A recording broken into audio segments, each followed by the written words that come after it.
I feel like we are being buffeted from all sides by headwinds. We have never really come down in our costs that inflated during the pandemic. Welcome to Rural Health Today. I'm JJ Hodshire, President and Chief Executive Officer of Hillsdale Hospital, and this is a podcast where we connect you, the listener, to what really matters the most in rural health.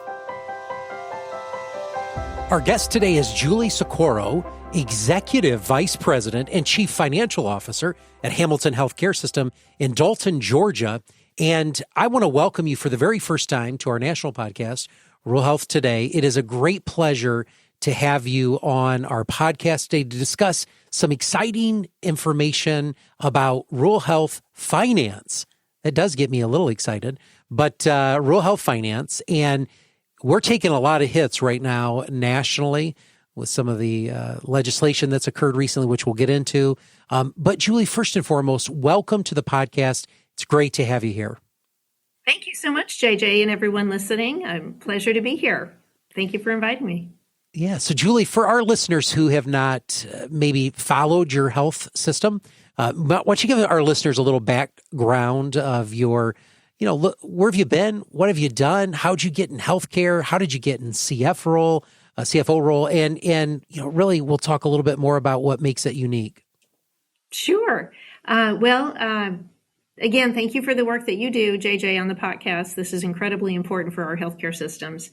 Background and role as the senior financial leader for the healthcare system. I have responsibility for overall financial oversight, and I have direct reporting relationships for all things finance, treasury, cash management, AP, payroll, GL, business office, health information management, materials, case management, and IT.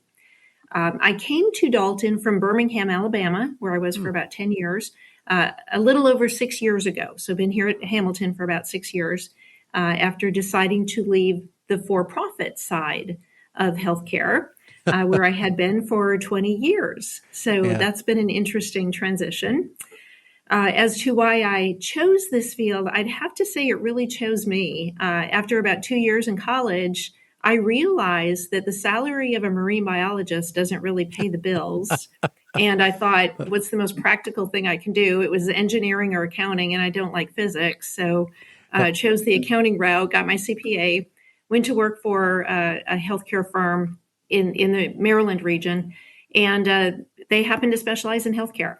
And that is the long and circuitous route through which I became a CFO. So one of my clients hired me away, one of my audit clients, and it was a lovely not-for-profit hospital in Olney, Maryland, part of the MedStar system now. But I was there for 5 years as a financial analyst and then kind of got off on this crazy CFO track. Yeah. So do you feel like you're back home again?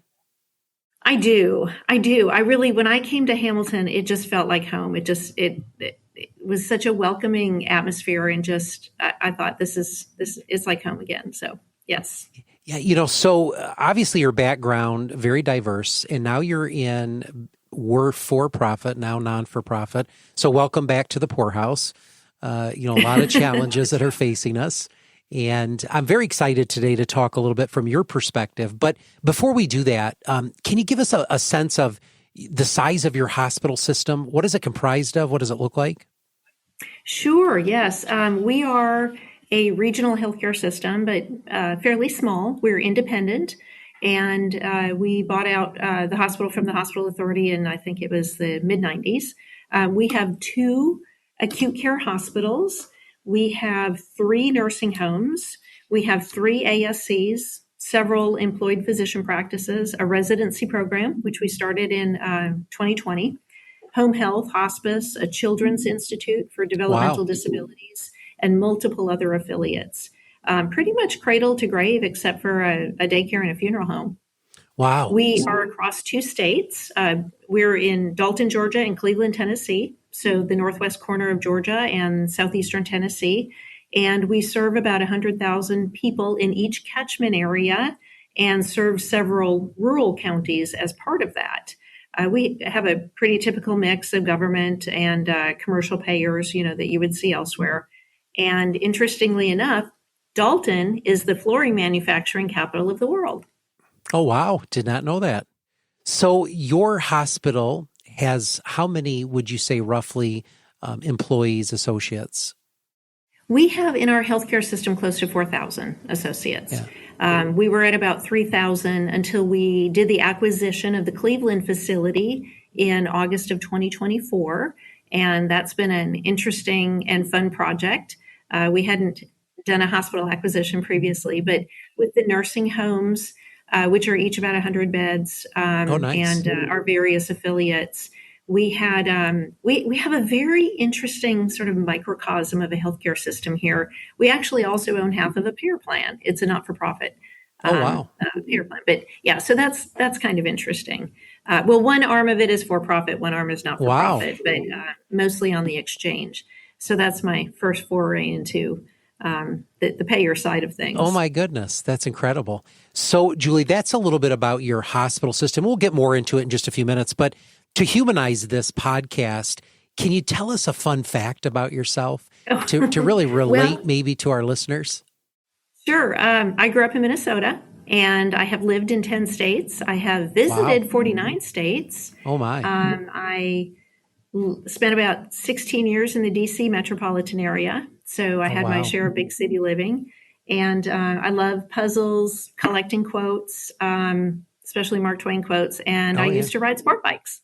Get But I out of gave that here. up when I had kids. But Yeah. so So that's always something did you to keep in visit, mind. did you visit Michigan?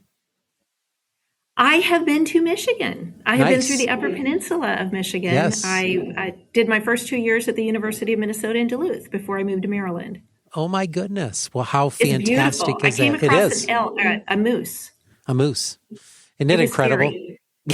He was Well, bigger than my car. He was oh, standing yeah. by the side of the road. I'm telling you, he was bigger than my Toyota Tercel. Oh, yeah. Well, between bears and elk and all those things, it's beautiful, beautiful country land. But it also Beautiful. speaks to the rural nature of Yes. what we do every day in delivering healthcare in rural communities. And it sounds like with 4,000 employees, you're the economic engine of your communities, which is often what we find in rural, communities.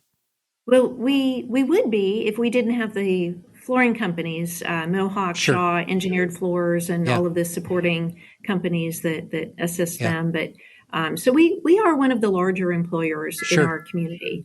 Yeah. Our outreach reaches out to rural counties in Right. our markets, and we feel that is very much an important part of the function that we serve. Well, good. Well, I look forward to talking a little bit more about that. But, for our listeners today, rural hospitals face very unique challenges in financial sustainability, but serve as irreplaceable roles in our communities. Telling the story effectively will be key to closing the gap between the reality of rural health and how legislators understand the impact of policy. We'll talk about nonprofit healthcare, the challenges of rural health income statements, and of course, what all this has to do with rural health. So let's dive deep into your role as Chief Financial Officer. I'm going to ask you a specific question about what you see as the most significant challenges in rural healthcare right now, especially as they impact and affect financial sustainability. Well, I really do think it's just managing a bottom line. In order to continue as an ongoing business concern, any entity has to have income that exceeds expenses. Mm-hmm. And I feel like we are being buffeted from all sides by headwinds. We have never really come down in our costs that inflated during the pandemic.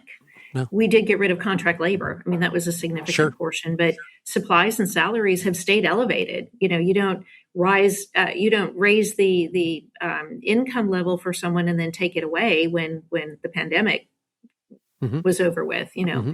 So higher salaries and wages, higher supply expense without corresponding increases on the net revenue side. So sustained margin compression has Mm-hmm. definitely been a factor for us. Mm-hmm. We have had, in fact, some of our IT infrastructure vendors have given us triple-digit pricing increases. They don't care that we're a healthcare system.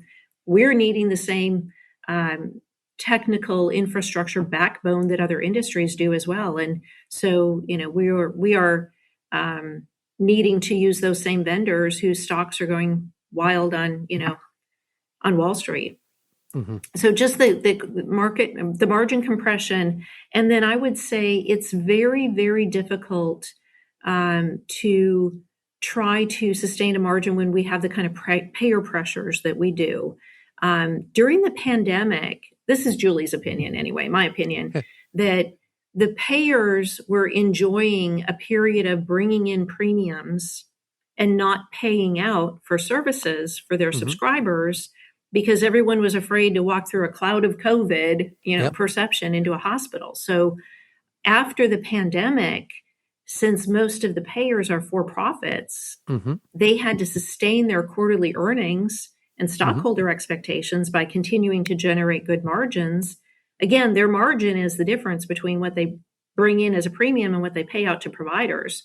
So if they pay out less to providers, there's two ways they can improve their margins: bring in more subscribers, pay out less to providers. So we've seen a lot of payer misbehavior at the same time that we are getting pressure on the governmental side of things. It's harder for people to qualify and stay qualified for Medicaid. We had the one big brutal bill, HR 1 that came at us. Amen, I know. But, we really, I think, have struggled to tell our story of these market dynamics that we're struggling with. And at the same time, all hospitals and healthcare systems are trying to expand their market reach to prop up their bottom line. So we have more intense competition as well. It's just, I think in 30 years of hospital finance, this is probably the most challenging time that I've ever seen in healthcare finance. I would agree with you. And, I wished I could say it's going to get better. We know it's not. We know that this one ugly bill is certainly going to impact us between now and 2032. But, we have a lot of work ahead of us to ensure the sustainability. And it doesn't matter if you're rural hospitals or major systems. When you look at a rural hospital like Hillsdale, 72% of my payer mix is Medicaid, Medicare. The government is dictating what I get paid. I'm a price taker, right? We're price takers. And at the end of the day, the challenges are going to be more significant for rural hospitals who are on a very thin margin, at times no margin. And when there's no margin, there's no mission. And I know you know that as a CFO. And these challenges are real. So for your system, Julie, what percentage payers are you looking at? Just to give us a perspective. Is it high Medicaid, low Medicaid? We have probably about 12% Medicaid. We, interestingly enough, have no Medicare Advantage contracts in the Dalton market. Of course, we inherited some at acquisition when we bought the Cleveland Hospital, but we have not had a managed care Medicare contract here. And yet they represent probably 35 to 40% of our combined Medicare and Medicare MA population in this market. So we have probably a little over 50% in Medicare and Medicaid, in Medicare and Medicare Advantage. And then you add on another, 10, 12% for Medicaid. So we're a little bit lighter on the government side than you are at Hillsdale, it sounds like. We have not had a contract with United historically until last year.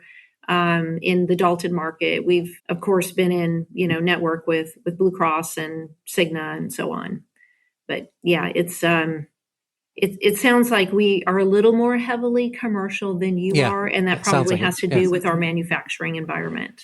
Yeah, great advantage that you have when you have manufacturing and industries and your communities. And would you say, was Georgia an expansion state for Medicaid? No.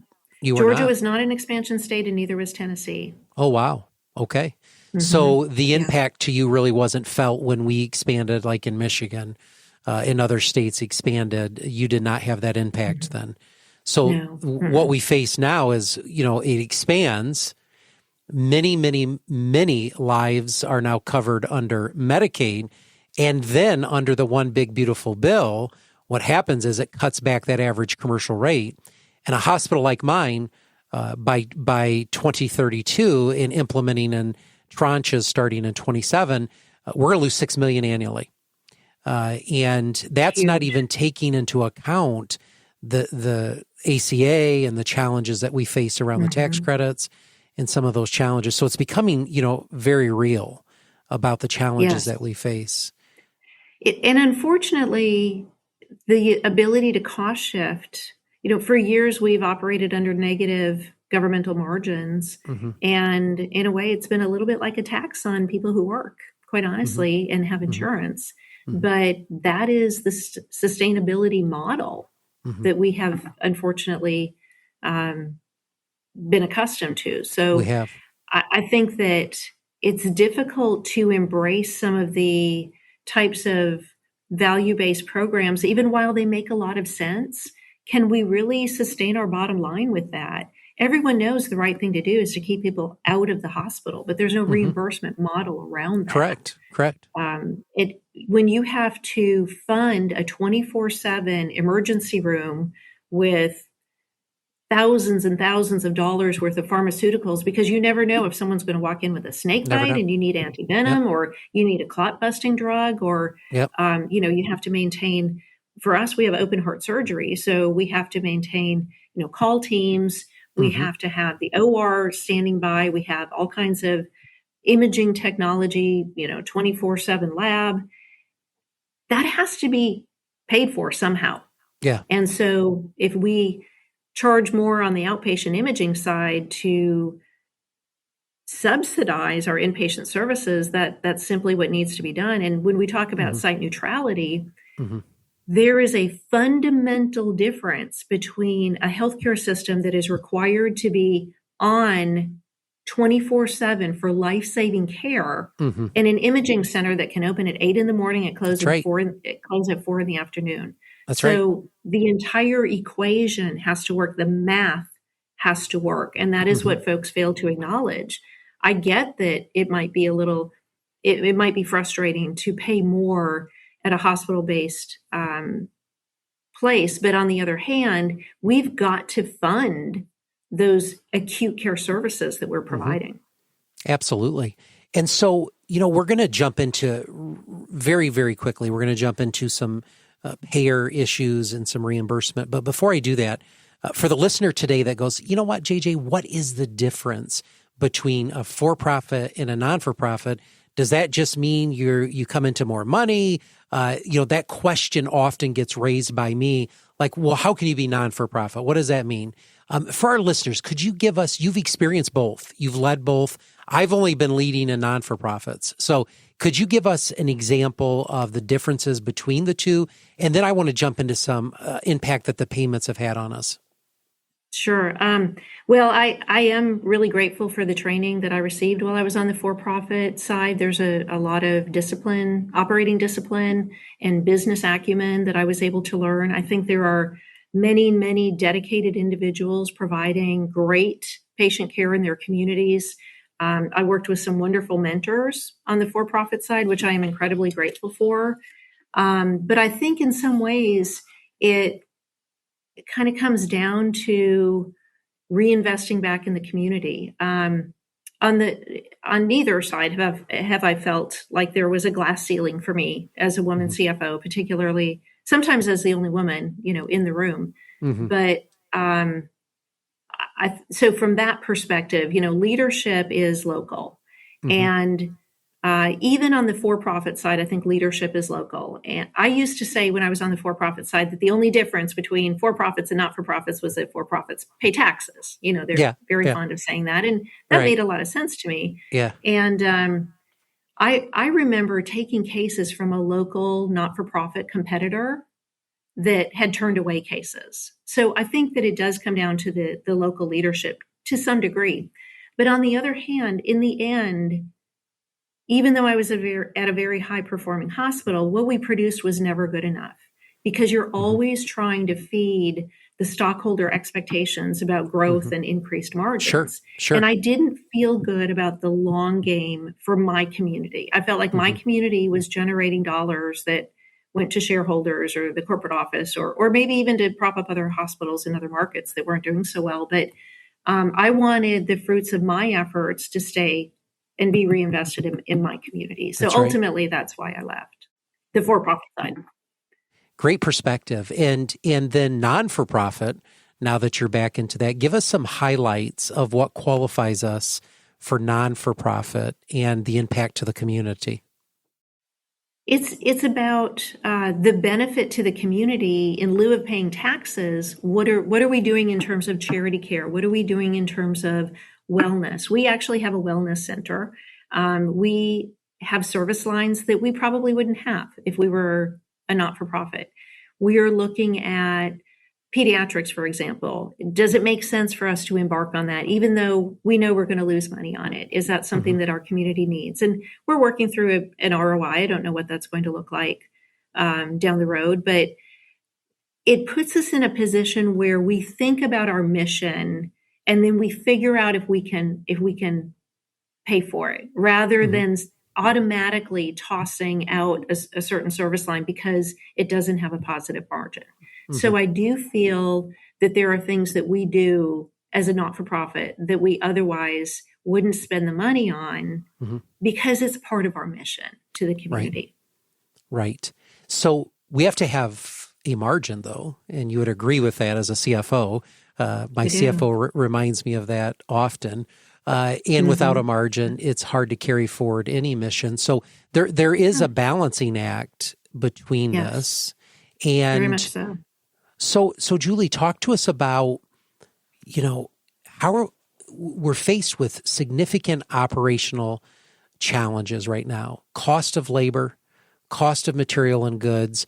Even before tariffs were introduced, their vendors were telling us that they're tacking on this charge for a tariff. And then the challenges post-COVID of a generation that wants to work less for work-family balance, work-life balance, and then also that, we're not squeezing out, new nurses. We're not seeing new providers. It looks like all of our talent pipelines are just being clogged up. So in light of all of that, looking at operations, looking at workforce efficiencies, patient care, operational growth, and the list goes on and on, how is a hospital system, a rural or larger, going to stay viable today? What recommendations are there?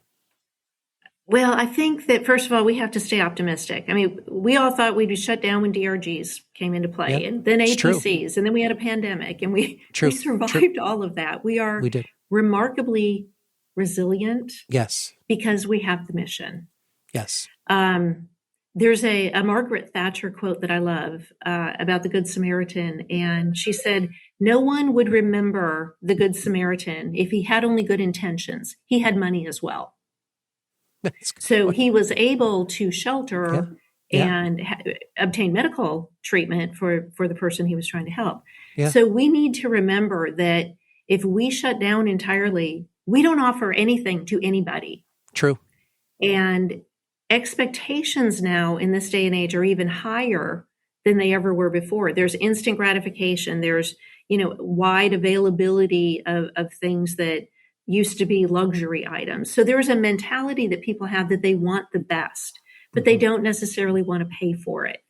And when you look at all of those things coming together, it's going to take very disciplined operations across the spectrum, thinking out of the box for workforce development, trying to find ways to understand how everything that happens in a hospital has an impact on the bottom line.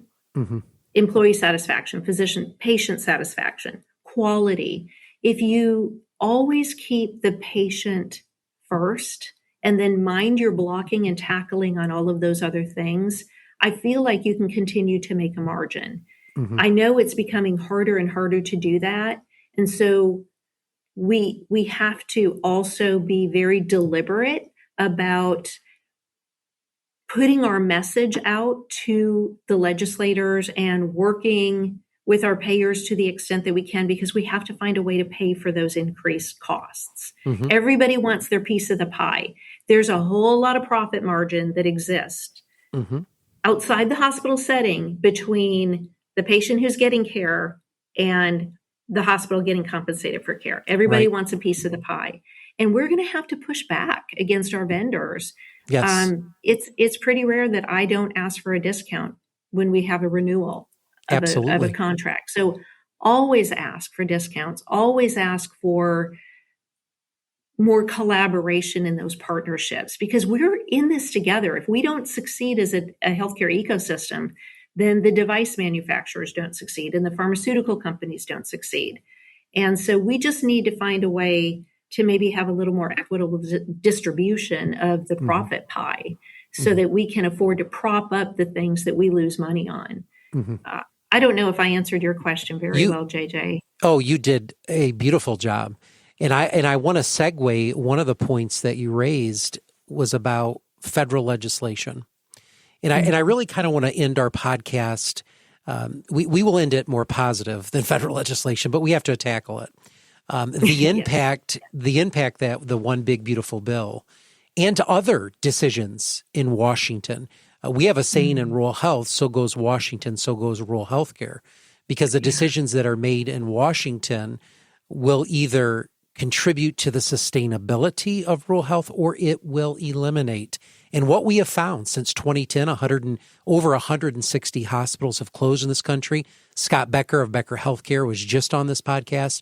He did some work around what we're facing into the future. His team came up with 735 hospitals at risk of closing over the next several years. These are real Yeah. numbers. These are true numbers. They're impacting rural communities because in rural communities, we're the economic engine. The entire community will be devastated. Beyond just the economics is the healthcare outcomes.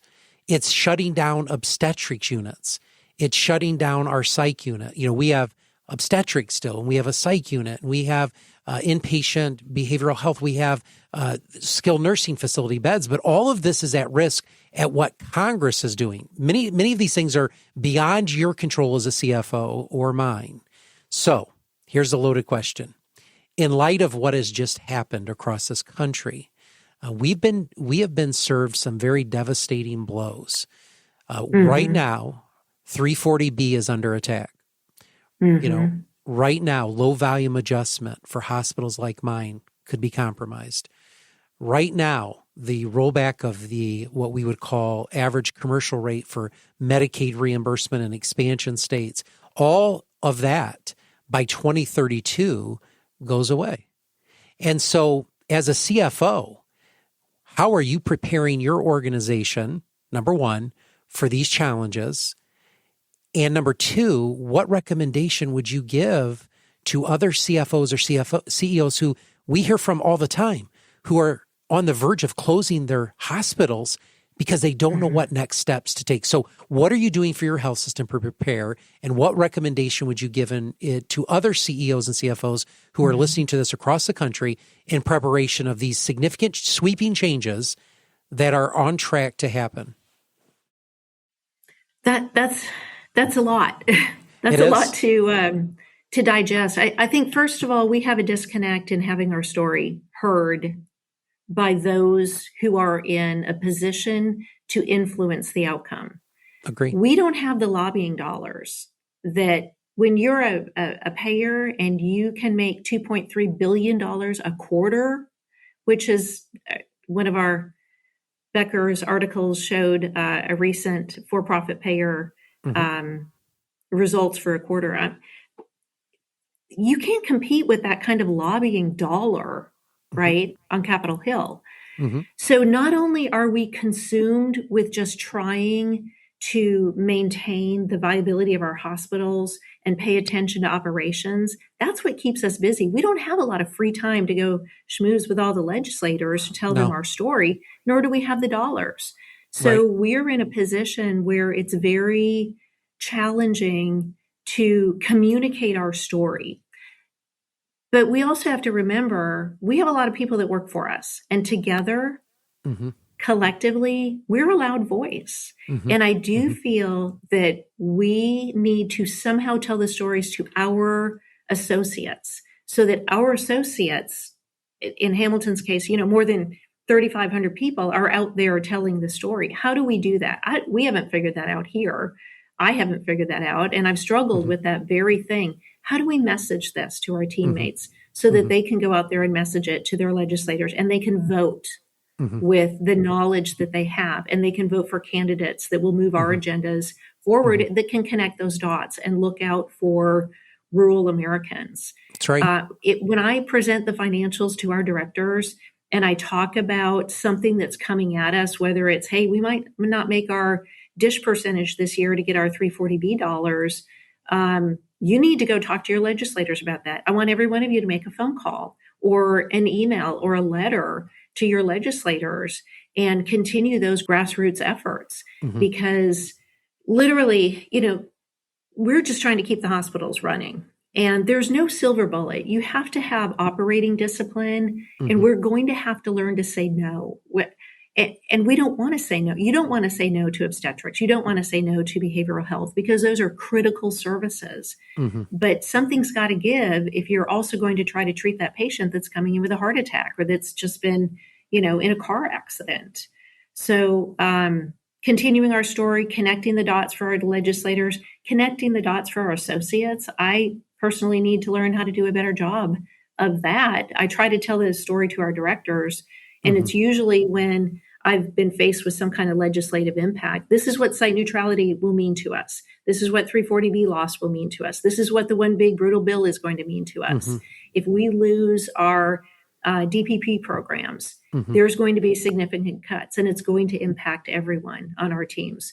So I don't have a magic bullet. How are we preparing? I think before one big brutal bill gets to us, in terms of the timing of things, we need to start doing more around financial resiliency to the extent that we can. We may not have been as tight around management of capital in the past as we need to be in the future, but we need to understand the ROI on everything, the return on investment That's for right. all of our expenditures. And if it's not there, we might still go forward with that project, but we'll do so with the knowledge that, hey, we're going to be doing this even though we're going to lose money on it. Yeah. So those are the opportunities, to hunker down and to prepare. And I think in boardrooms across the country, that is going on right now. And, the success and the sustainability of a resilient board is only as equal and important as us in our industry and our patients telling our story. And I think one of the things that I did early on, I remember it very distinctively, when I started to hear about the big bill that was being proposed.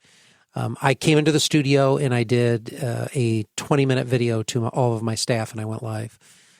From that video, it was leaked to our congressman, and he sent me a text message that was very nasty and very negative. A friend of mine who I have been on his campaign and ran his campaigns locally, and unfortunately, we got ahead of their narrative by saying that this will hurt our community. And he received a tremendous amount of backlash for voting for that bill. And we empowered our staff, the salt of the earth people, to tell their story. And I think we need to do more of that. There needs to be more of that advocacy.